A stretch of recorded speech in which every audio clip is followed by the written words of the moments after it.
Hello guys, welcome back to my channel Rupa's cookbook. আজকে চলে এসেছি নতুন একটা রেসিপি নিয়ে। আজকে বানাবো আমি ভেজ পিৎজা।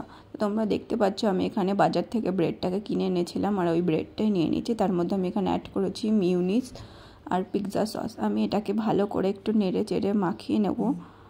ভালো করে মাখিয়ে নিতে হবে যাতে চারিদিকটা এটা লেগে যায়।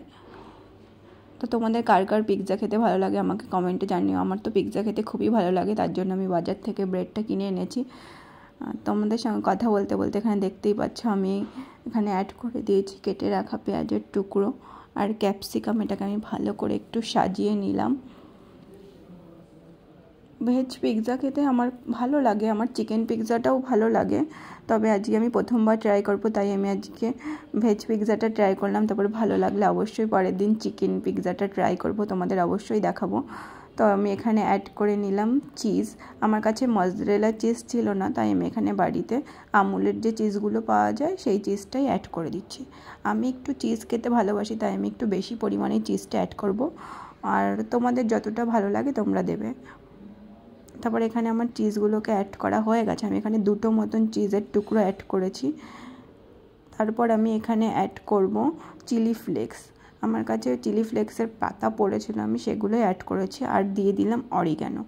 আমি বেশি করে চিলি ফ্লেক্স দিচ্ছি কারণ আমি ঝালটা খেতে বেশি ভালোবাসি। তোমরা যদি ঝাল খেতে ভালোবেসে থাকো তাহলে তোমরা বেশি করে অ্যাড করবে। আর আমি এখানে অরিগ্যানোটাও একটু বেশি পরিমাণে দিচ্ছি কারণ আমার চিলি পিৎজার মধ্যে চিলি ফ্লেক্স আর অরিগ্যানোটা খুবই ভালো লাগে। তারপরে আমি এই প্লেটটাকে সেট করে এরপর এটাকে আমি একটা কড়াইয়ের উপর দিয়ে দিলাম আর এটাকে আমি সেট করে দিয়ে তার উপর আমি ঢাকনা দিয়ে আটকে 15 থেকে 20 মিনিট রেখে দিয়েছি। তো এরপর আমি চলে এসেছি 15-20 মিনিট পর পিৎজাটাকে নিয়ে। তো তোমরা দেখতে পাচ্ছ আমার পিৎজাটা এখানে কত সুন্দর করে রেডি হয়ে গেছে, চিজটাও পুরো মেল্ট হয়ে গেছে। আমি এখানে তোমাদের পিৎজাটাকে কাটিং করে দেখাবো, তার জন্য আমি একটা ছুরি দিয়ে ভালো করে পিৎজাটাকে কাট করে নিয়েছি। তো আমার এখানে পিৎজাটা কাটা প্রায় অলমোস্ট রেডি হয়ে গেছে।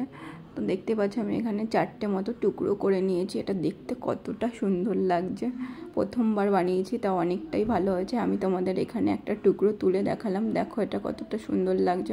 Thanks for watching. ভালো লাগলে লাইক, কমেন্ট, সাবস্ক্রাইব।